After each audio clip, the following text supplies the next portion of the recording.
Hi everyone. For those who have watched my videos before, welcome back to the channel. And for those who have just stumbled upon my channel here, welcome. And make sure to like and subscribe for more great content. Alright, today we're going to be talking about poppers and the right way to fish poppers.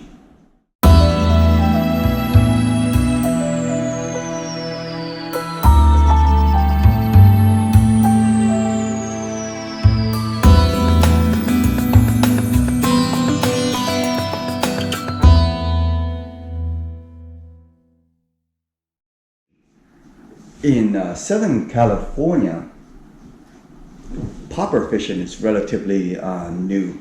It's probably been really popular the last handful of years or so, but it's slowly catching on to be really popular.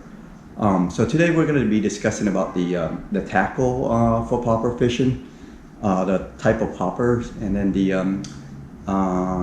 the type of fishing or the type of fish you'll be catching with poppers as well. So in Southern California, most of our popper fishing is dedicated to tuna. There's not really anything else that people really focus poppers fishing on. I know I've seen poppers catch yellowtail, for instance, down south, down in Baja and further south in mainland Mexico. But I don't think I've ever seen poppers fish for yellowtail here in Southern California. Not personally, anyway. I've not seen that being effective. Bonita hits poppers at times, and they're related to tuna. They're in the same family, so that makes sense that bonita would hit poppers. So okay, let's go get on to the type of poppers that we use. So here we have the different poppers that we use locally. We have the rooster here. This is believe their smallest model. This is a Yo-zuri popper, and these two are about the same size. I think they're about an ounce, and as you can see, they're very small. Next here you have these are the Yo-zuri sashimi poppers. They're about an ounce and a half, and a little bit bigger than the other two. And then you move up to the medium type poppers, like these two, or these bowl poppers from Yo-zuri. These I think are about 2.5 ounce, 2.5 ounces. So they're a little bit heavier than the other ones. And then you get into the little bit bigger ones here. This is the big rooster from Halco, and a big orca from Shimano. This is not a popper; it's a stick bait, but I'm including it in here because it's you fish it pretty much the same way. So all these are very effective for tuna, ranging from school size to the really big ones. As far as tackle. For the small popper, and then the one above that, about the 1 to 1.5 ounce, this is what I use, and I find this very effective. Basically a bait casting rod. This one is a Phoenix 908 MH, medium heavy, and a Lexa 300 reel. So any bait casters in a 300 size would work. Shimano makes a Tranx 300, Daiwa with the Lexa, obviously. Okuma has theirs. So there's a variety of reels that you could use. As far as rod, yeah, I have a Phoenix here, but Daiwa makes some good rods. Shimano makes some good rods that you could use as well. So there's a ton of rods out there. For me, this setup has been very effective for the smaller popper and the one above that, especially the sashimi popper from Yo-zuri. This combo with this popper has caught so many school-sized yellowfin tuna for me, up to about 35 pounds. and it handles it awesome. I used to use the gray Lexa, the original Lexa, and since then I've switched over to the newer one.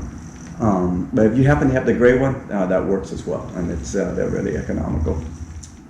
Yeah, as far as casting, you can get the little poppers way out there with this setup, and that's what you want. It allow you to cover a lot more water between where the popper lands and where you are, and it gives the fish a chance to find your popper. All right, so that's the small setup. The next size up popper, which would be the 2.5 ounce Yo-zuri type. Or this, I don't remember what brand this is. I remember I got it on eBay, and this is pretty expensive actually. I think it's like $30, and it pops pretty well. So it's about 2.5 to 3 ounce, right under 3 ounce. And something like this setup is perfect for casting it. This is similar to the baitcaster earlier. It's also a baitcaster, just one size up. This is a Tranx 400 reel. You can use a Lexa 400 as well if you like, or Akuma makes us 400 size reels as well. This is just a stiffer rod. This is a Daiwa Proteus 90H. They don't make the 9-footer and Proteus rods anymore, but there's a bunch of other rods that you could use. Phoenix has a lot of rods, and Shimano. So there are plenty out there that you could choose from. But this setup is perfect for those sizes poppers that I was talking about. And it can actually cast the smaller popper as well if you don't want to split the two setups from one another. If you just want to use one, I think this would be a good all-around setup. And if you're questioning, if you have a question as to why we're using bait casting reels, the level wind on baitcaster is really good with picking up slack line, so that you don't have to worry about laying your line evenly. A lot of us have a problem just laying line evenly, especially when it's slack. When you're fishing a surface iron, there's always tension on the line, so it makes it a lot easier to lay your line. But if you're using poppers, most of the popping action results in slack line. So you're trying to pick up slack line and laying it evenly. So with the level wind, it helps with that process quite a bit. So that's why I use the baitcaster for these two smaller setups. Okay, now the big setup, the one that you want to toss the bigger poppers, the 3+ ounces type poppers. A lot of guys use the Tranx 500, and it's a great reel for that purpose. Personally, for me, I just think it's just way too big for a baitcaster. So when it gets to that size, I usually like conventional more. So I have here a Trinidad 16 NA. It's the narrow Trinidad. So it's perfect for throwing a big popper. And it's since it's a narrow, you don't have that much space or gap to lay your line evenly. So it helps out when you're popping to do that. So this setup, I can toss like something like this way out there. And then also a word with that, for me using poppers, I really try to limit catching fish that are about 50 pounds or less. If I happen to hook a bigger fish, I'm not going to say no, obviously. But if I have a choice, I rather target fish that are on the smaller end. And the reason is on a long 9-foot rod like these rods, it could really kick your butt on a big fish. So most of the time I'm using poppers on school-sized tuna, and it's really fun, and it's really productive when you're on a boat and you're just catching them, one after another. Now I understand that a lot of the big bluefin, especially early season, are really skittish and they respond to the big poppers. So a lot of guys use like bigger rigs with 9-foot rods or 8-foot rods to go after them. We're talking about the jumbo bluefin, the triple digits, 100 pounds and up type fish, which is all great. More power to those guys. Personally, for me though, when it comes to fish that big, I just don't want to be on a long rod. With those fish. So when it comes to those fish, I would rather fish with a flat fall to be able to land the fish and things like that, or on bait. Hopefully they'll bite on bait. So I try to limit all my popper setup to the school size tuna. Yeah, let's talk about other gears that you could use for poppers. Obviously, from just a little history standpoint, popper originated from other parts of the world, the east coast of the United States, the Gulf Coast, Asia, Europe, down in Australia. It did not originate from here in Southern California. So in those other areas, conventionals are not as popular as here, and people use spinning equipment for poppers.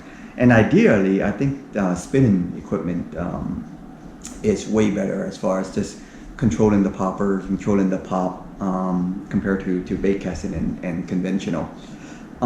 It's just that people around here, like me, who grew up in Southern California, are so used to conventionals and bait caster that we prefer to use that equipment and try to adapt it with poppers.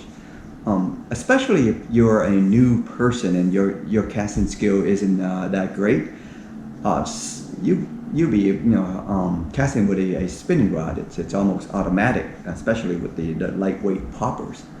So you can take a look at what's the appropriate spinning setups for these and get them for fishing the poppers, and then that's perfectly fine. I would think.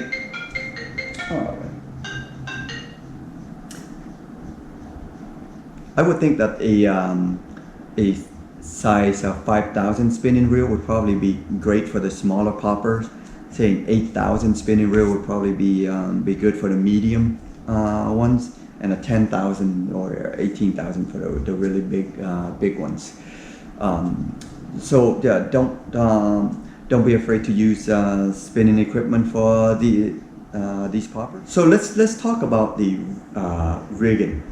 You notice all my reels are with Spectra, and I fill all my reels up all the way with Spectra.